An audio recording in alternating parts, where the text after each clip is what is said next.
Hey everyone, it's Juhi for catscrappiness.com. Today I'll be showing you how to make this masked butterfly background. We'll be using Inka Dinka masking paper for this. So I start by taking out one sheet from the back and stamping on the white side of the paper. I'm stamping with Memento Tuxedo Black ink because it dries quickly, and I'm not very particular about the impression that I get because I just want to cut out from and use it as a mask. So I'll be cutting out the outline. So now once I've stamped all the butterflies, I go ahead and fussy cut them. The great thing about this paper is that it can be used multiple times. I mean, the mask made from this paper can be used at least 3 to 4 times and it doesn't lose its stickiness. So I cut out a couple of butterflies and I used the rest from a previous card that I made using the same stamp set.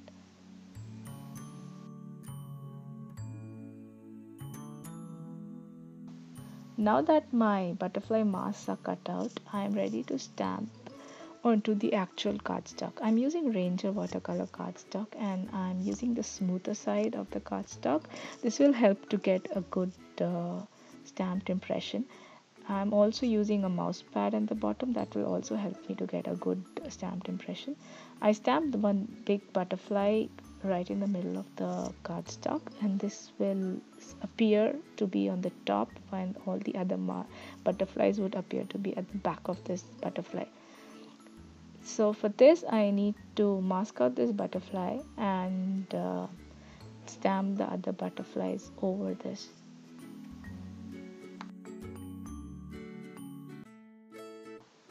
I stamped the second butterfly slightly overlapping the first butterfly.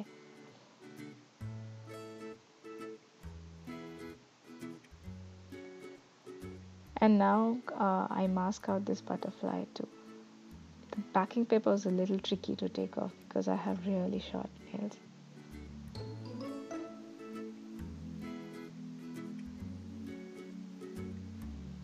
And then I go ahead and stamp the third butterfly. I take care to apply a lot of pressure at the edge where the mask ends because failing to do so might lead to an uneven stamped look at the edge. It will be slightly wide. So I take care to press really hard at the edge of the where the edge of the mask is. And now I continue stamping random butterflies to create a random butterfly pattern, and I keep moving the mask around.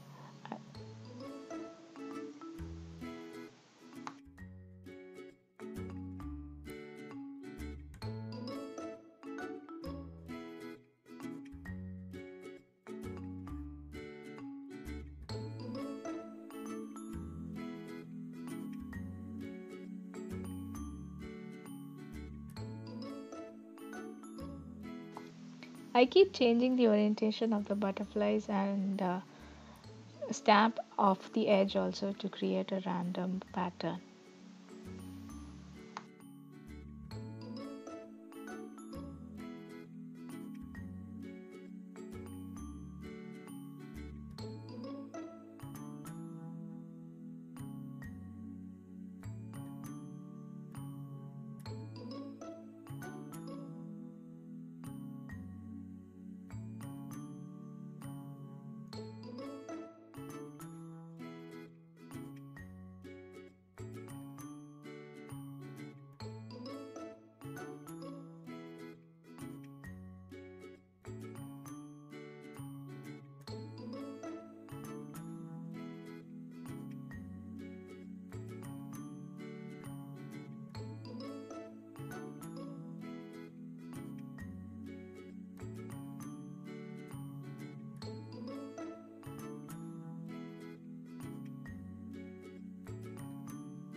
Now all the stamping is done and I'm ready to remove the final mask.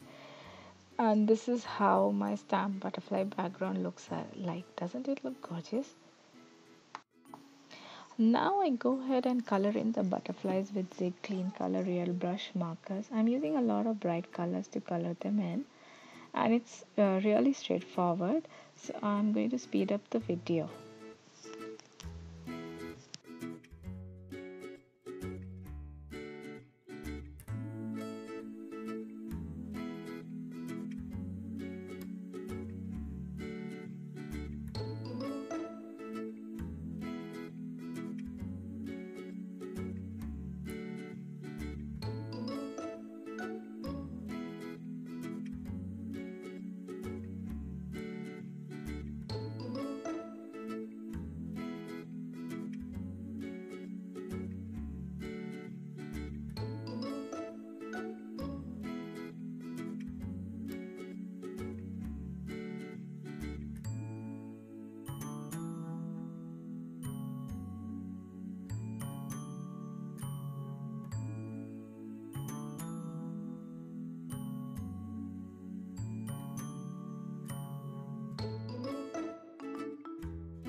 So this is what the butterfly background looks like after coloring it with the watercolor markers. To give it some more depth and dimension, I will color in the shadows with the black and gray color pencils. I'm using Prismacolor pencils for the purpose.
Once I'm satisfied with my coloring, I die cut this panel using a stitched rectangular die from Cat Scrappiness. I also cut out a square window on my panel using a double stitch square die by Cat Scrappiness. I used the same square die to cut out another piece from white cardstock.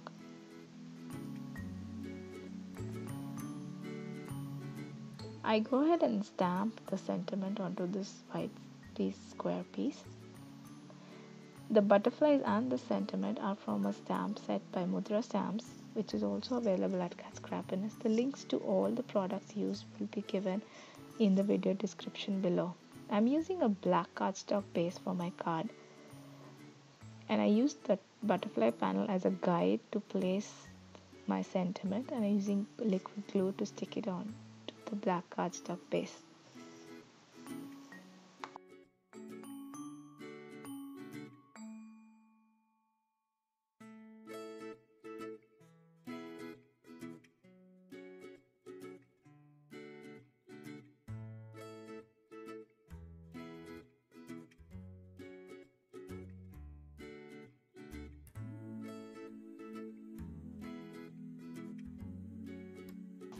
I use a square piece of acetate, double-sided foam tape, and beads to create a shaker element around the sentiment.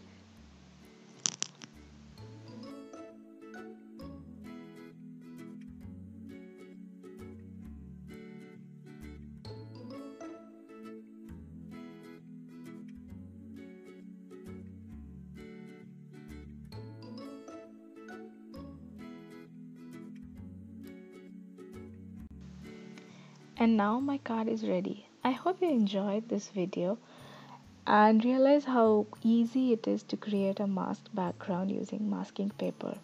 Thanks for watching. Don't forget to like and subscribe. Bye bye.